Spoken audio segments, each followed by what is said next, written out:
kwizera ikizabesha. Haleluya.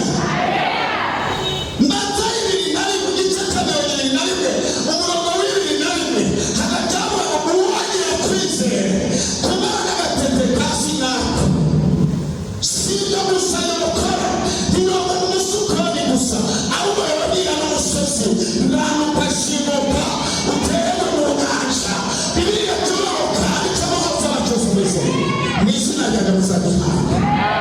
Sema haleluya. Ituma bisa na Yohana igice 14 umurongo wa 11 n'abana cyavuga ngo nimunyizere ko jyewe ndi muri data na data ari muri jewe nimushobora kwizera kuri bituma babonye jewe kora. Sema haleluya. kandi ko ngiye kwa data ibikorwa jewe kora namwe muzabikora mbere ndetse n'ibigirutse. Akira gukora ibikorwa Yesu yasigaje mu izina rya Yesu.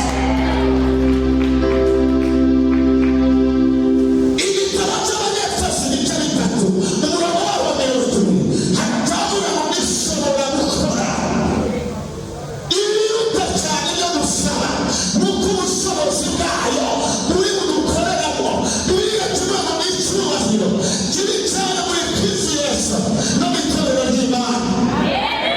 Emerera Imana igukorere ikintu mu izina rya Yesu.